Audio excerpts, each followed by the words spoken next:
دوستو، ہمارے پیارے نبی حضرت محمد صلی اللہ علیہ وآلہ وسلم نے سورہ اخلاص کے بارے میں فرمایا کہ یہ سورہ قرآن پاک کی 1/3 کے مساوی ہے۔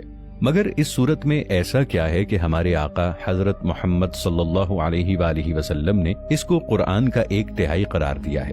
اور یہ جانتے ہیں کہ اس صورت میں اللہ تعالیٰ کا کون سا راز چھپا ہوا ہے اور یہ صورت کتنی طاقتور ہے۔ اس کا ہر حرف، لفظ اور ہر آیت اللہ تعالیٰ کا جیتا جاگتا معجزہ ہے۔ ایک شخص نے رسول اللہ صلی اللہ علیہ وآلہ وسلم سے عرض کیا کہ میں سورہ اخلاص سے محبت کرتا ہوں، تو آپ صلی اللہ علیہ وآلہ وسلم نے فرمایا کہ اس کی محبت تجھے جنت میں لے جائے گی۔ ایک شخص نے کسی کو اس سورت کو پڑھتے ہوئے رات کے وقت سنا کہ وہ بار بار اسی کو دہرا رہا ہے۔ صبح کے وقت آ کر اس نے حضور صلی اللہ علیہ وآلہ وسلم سے ذکر کیا، گویا کہ وہ اسے ہلکے ثواب کا کام جانتا تھا۔ تو حضرت محمد صلی اللہ علیہ وآلہ وسلم نے فرمایا، اس کی قسم جس کے ہاتھ میں میری جان ہے، یہ سورت 1/3 قرآن کے برابر ہے۔ مسند احمد کی روایت میں ہے کہ حضرت ابو ایوب انصاری رضی اللہ تعالی عنہ نے فرمایا، کیا تم میں سے کسی کو یہ طاقت حاصل ہے کہ وہ ہر رات تیسرا حصہ قرآن کا پڑھ لیا کرے؟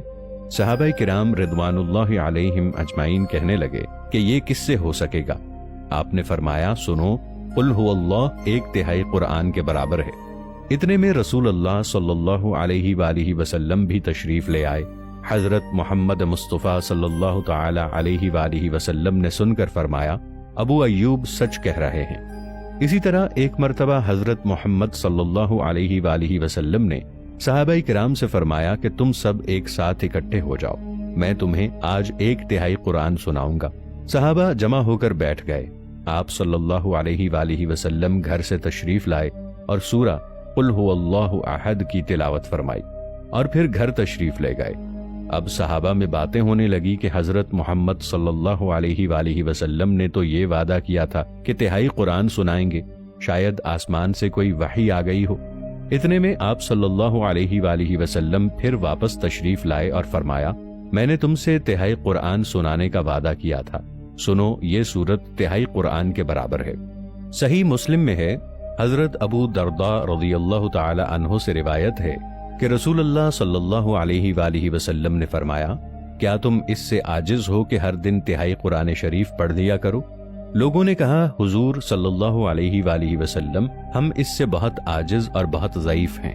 آپ صلی اللہ علیہ وآلہ وسلم نے فرمایا، سنو، اللہ تعالیٰ نے قرآن کے 3 حصے کیے ہیں، قل هو اللہ احد تیسرا حصہ ہے۔ مسند احمد کی ایک روایت میں ہے کہ رسول اللہ صلی اللہ علیہ وآلہ وسلم فرماتے ہیں، جو شخص اس پوری سورت کو 10 مرتبہ پڑھ لے گا، اللہ تعالیٰ اس کے لیے جنت میں ایک محل تعمیر کرے گا۔ اس پر حضرت عمر رضی اللہ تعالی عنہ نے کہا، یا رسول اللہ صلی اللہ علیہ وآلہ وسلم، پھر تو ہم بہت سے محل بنوا لیں گے۔ آپ صلی اللہ علیہ وآلہ وسلم نے فرمایا، اللہ اس سے بھی زیادہ اور اس سے بھی اچھے محلات دینے والا ہے۔ ابو یعلا کی ایک حدیث میں ہے کہ جو شخص قل هو اللہ احد 50 مرتبہ پڑھ لے تو اس کے 50 سال کے گناہ معاف ہو جاتے ہیں۔ حضرت ابو سعید خدری رضی اللہ تعالی عنہ سے روایت ہے کہ سورہ اخلاص کو آدھے یا 1/3 قرآن کے برابر قرار دیا گیا ہے۔ سورہ اخلاص کے مکی اور مدنی ہونے میں کافی اختلافات موجود ہیں، کیونکہ حضرت عبداللہ بن مسعود رضی اللہ تعالی عنہ سے روایت ہے کہ قریش کے لوگوں نے رسول اللہ صلی اللہ علیہ وآلہ وسلم سے کہا کہ اپنے رب کا نسب ہمیں بتائیں، تب اللہ تعالی نے وحی کے ذریعے یہ سورت نازل کی۔ حضرت جابر بن عبداللہ رضی اللہ تعالی عنہ کا بیان ہے کہ ایک اعرابی نے نبی صلی اللہ علیہ وآلہ وسلم سے کہا کہ اپنے رب کا نسب ہمیں بتائیے۔ اس پر اللہ تعالی نے یہ سورت نازل فرمائی۔ ابن عباس رضی اللہ تعالی عنہ سے روایت ہے کہ یہودیوں کا گروہ رسول اللہ صلی اللہ علیہ وآلہ وسلم کی خدمت میں حاضر ہوا، جس میں کعب بن اشرف اور حوی بن اخطب شامل تھے، اور انہوں نے کہا کہ اے محمد صلی اللہ علیہ وآلہ وسلم، ہمیں بتائیے کہ آپ کا وہ رب کیسا ہے جس نے آپ کو بھیجا ہے۔ اس پر اللہ تعالی نے یہ سورت نازل فرمائی۔ حضرت انس رضی اللہ تعالی عنہ کا بیان ہے کہ خیبر کے کچھ یہودی رسول اللہ صلی اللہ علیہ وآلہ وسلم کی خدمت میں حاضر ہوئے اور انہوں نے کہا، اے ابو القاسم صلی اللہ تعالی علیہ وآلہ وسلم، فرشتوں کو اللہ نے نور سے آدم علیہ السلام کو مٹی سے، ابلیس کو آگ کے شعلے سے، آسمان کو دھوئیں سے اور زمین کو پانی کی جھاگ سے بنایا۔ اب آپ ہمیں اللہ تعالیٰ کے بارے میں بتائیں کہ اللہ تعالیٰ کا وجود کس چیز سے بنا ہے۔ رسول اللہ صلی اللہ علیہ وآلہ وسلم نے اس بات کا کوئی جواب نہ دیا۔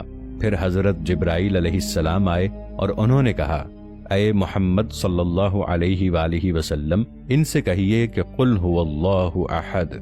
عامر بن اطفیل نے حضور صلی اللہ علیہ وآلہ وسلم سے کہا، اے محمد صلی اللہ علیہ وآلہ وسلم، آپ کس چیز کی طرف ہمیں بلاتے ہیں؟